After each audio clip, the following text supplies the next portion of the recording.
नर्मदे हर जुनून में आप सबका बहुत बहुत स्वागत है।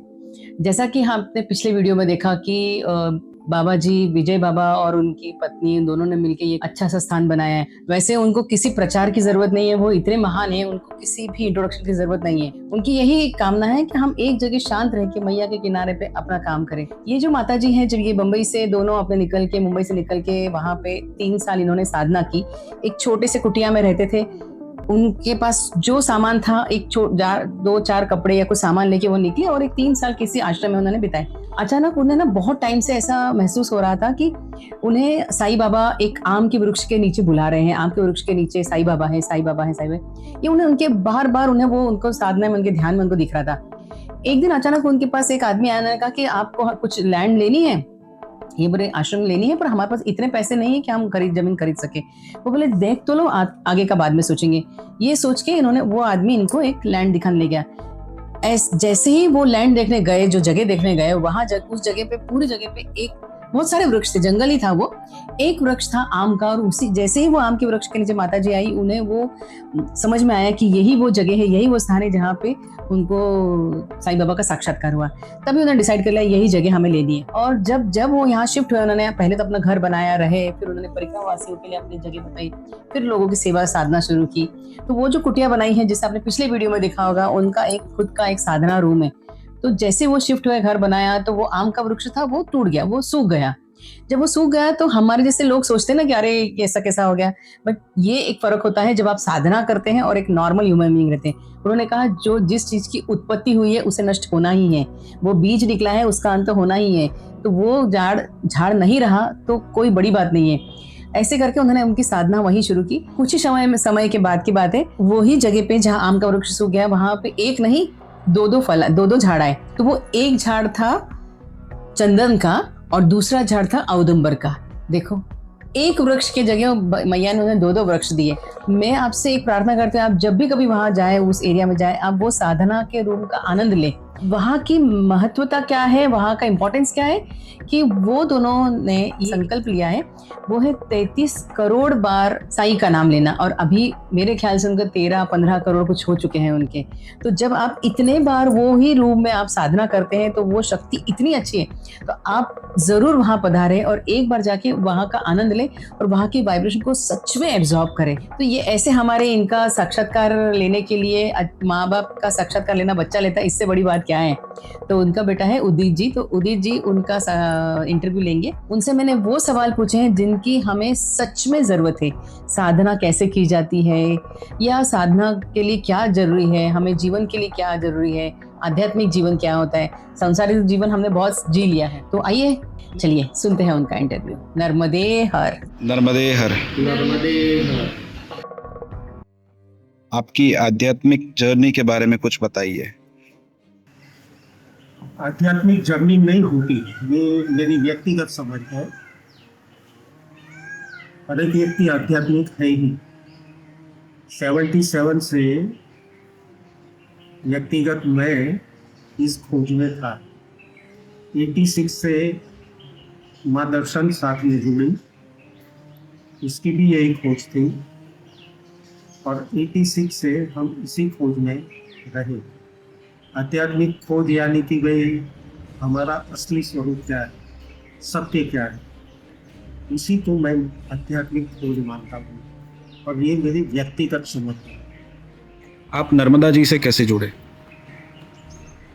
मैं जब पहली दफ़ा हम लोग यहाँ आए, तब से ये जगह, इस एरिया का, पर्टिकुलरली करनाली टू बद्रिकाश्रम, उसकी वाइब बहुत अलग थी। नर्मदा तट पे और कई स्थानों पे तो हम लोग घूमे नहीं है, बस इसी स्थान पे हमारा आना जाना रहा। इतने ही एरिया में स्थान, ये जिस जगह पे हम बैठे हैं वो जगह तो बहुत सालों के बाद बनी।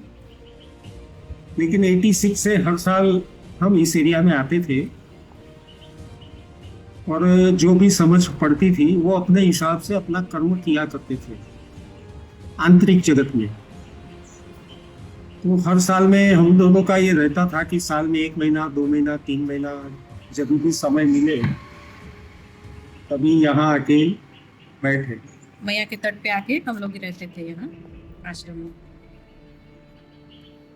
और आपको आश्रम खोलने की प्रेरणा कहाँ से मिली? 96 में हम एक बार लास्ट टाइम जैसे बोल रहे हैं बॉम्बे से आए 93 93 में आए। और तब फिर हमारी स्थिति ऐसी थी, आध्यात्मिक कुछ स्थिति थी, तो फिर वापस नहीं जा पाए। और फिर मैया के तट पे ही एक आश्रम में गंगनाथ करके है बाजू में ही, वहाँ हम रहे। और बाद में अंदर से ही ऐसा हुआ कि अब हम नहीं जा पाएंगे वापस शायद, पर तभी ये जगह फिर हमें गिफ्ट के जैसे मिली। और फिर यहीं पर हमने आश्रम, मतलब पहले तो अपना घर बनाया, फिर बाद में उसने आश्रम का स्वरूप ले लिया।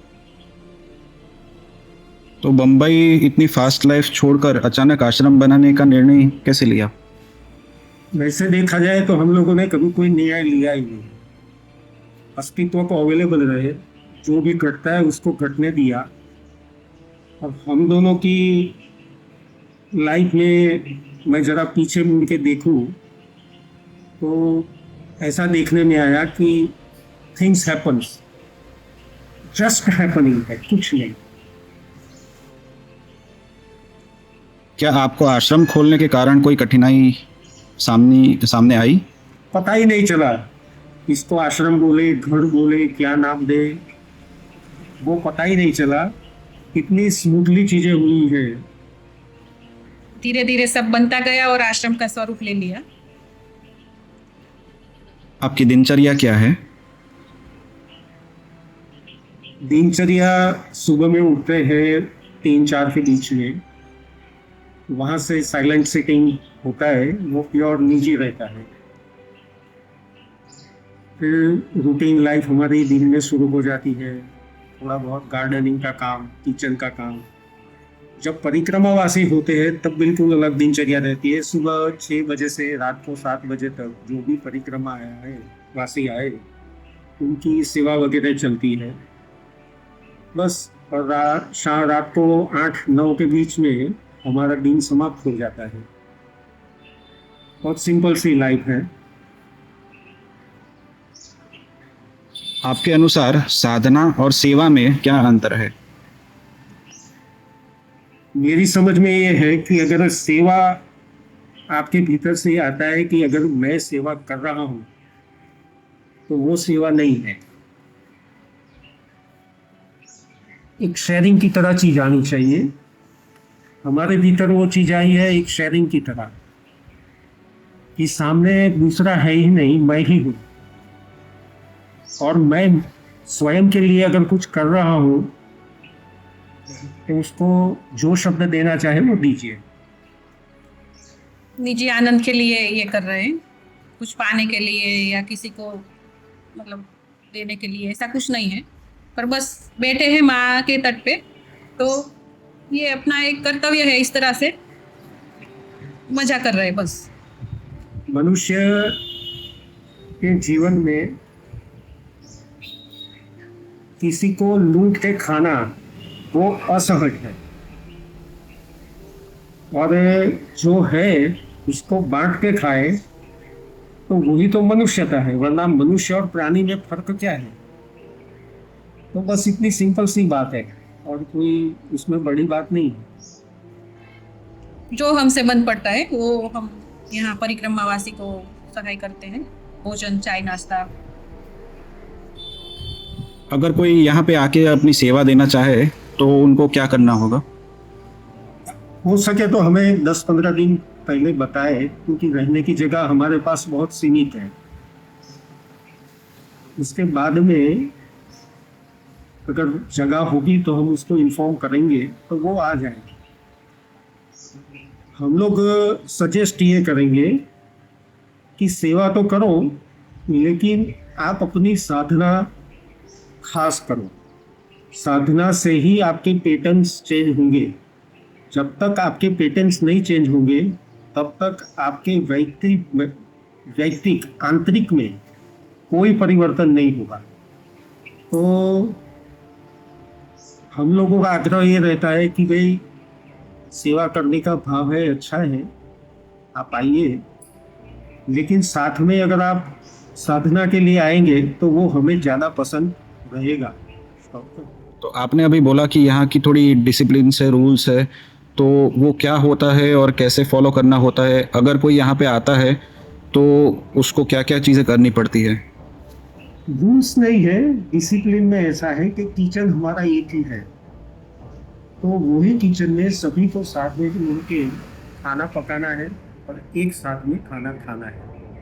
अलग अलग डिशेज और अलग अलग चॉइस यहाँ पे नहीं है और एक साधक के लिए नहीं होनी चाहिए। दूसरी बात कि अगर कोई यहाँ आता है तो आसपास में बहुत सारे मंदिर होते रहते हैं और यहाँ हम करीबन 25 साल से हैं, हजारों लोग हमारे आसपास से जुड़े हुए हैं। तो हमारा ये अनुभव आता है कि व्यक्ति आता है साधना के नाम पे, फिर धीरे से वो चलित होके मैं यहाँ देव दर्शन कराऊँ, वहाँ देव दर्शन कराऊँ, ऐसा करके पूरा समय घूमने फिरने में निकाल देता है। तो हम ये चाहेंगे कि अगर यहाँ आया है, जीवन पे कुछ कीमती क्षण उसने इस पर्पस के लिए दिया है, कुछ खर्च किया है, तो वो समय पूरा साधना के पर्पस में यूज करें। तो उस तरह की हमारी डिसिप्लिन रहती है। अगर कोई यहाँ पे मौन में बैठने के लिए आना चाहे तो उसके लिए कोई सूचना? हाँ, मौन के लिए है हमारे पास जगह। मैं और माँ दोनों भी अलग अलग कमरे में बंद होके हर साल 21 से 40 दिन का मौन करते हैं। जो मैं मौन करता हूँ, यानी कि जो हम लोग मौन करते हैं, वो विधि में से तुम्हें बताता हूँ कि वो कमरे से बाहर हम लोग नहीं निकलते। हर एक चीज कमरे में प्रोवाइड होती है, खाना, चाय, नाश्ता। आपको आपके कपड़े भी नहीं धोने, एक छोटी सी व्यवस्था रहती है, वहाँ पे आप अपना चीजें रख दीजिए, हम कपड़े वगैरह धो के दे देंगे। कमरे में ही आपका टॉयलेट, बाथरूम वगैरह है, तो आपको बाहर आने की जरूरत नहीं। उस तरह की मौन साधना हम लोग करते हैं। लेकिन आप अपने तरह की कोई मौन साधना करना चाहते हैं तो स्वागत है, आप एडवांस में बता दीजिए, हम आपको आपका खर्च बता देंगे। हम ये चाहते हैं कि ये मेरी चाहना नहीं, सॉरी, ये मेरी व्यक्तिगत समझ है कि अध्यात्म मुफ्त में नहीं मिलता और वो होना भी नहीं चाहिए। एटलीस्ट आपको अपना खर्चा तो पे करना चाहिए, तो बस उसी के आसपास का खर्च होता है जो हम आपसे लेते हैं। आपके अनुसार जीवन का क्या लक्ष्य है? लक्ष्य हर एक मनुष्य का एक ही है, आप परमात्मा प्राप्ति कहो तो परमात्मा प्राप्ति, सत्य को पाना कहो तो सत्य को पाना,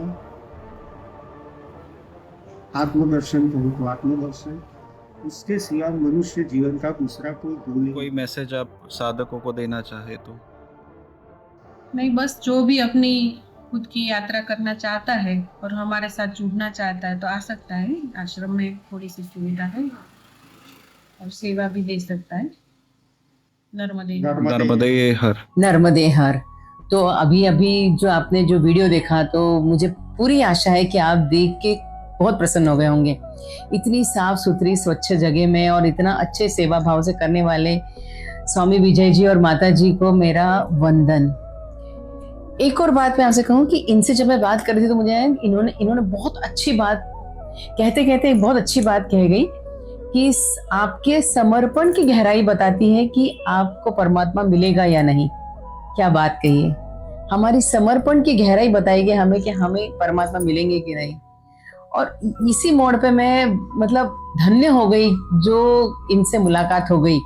इन्होंने एक और बाबा जी ने एक और बात मुझे कही कि उन्होंने ऐसा कहा कि जिनकी जरूरतें कम है उनके जमीर में दम है। क्या बात है, ऐसे बाबा जी को हैट्स ऑफ है मेरा। तो आशा करती हूँ आपको ये वीडियो बहुत पसंद आया होगा। नर्मदे हर हर हर नर्मदे।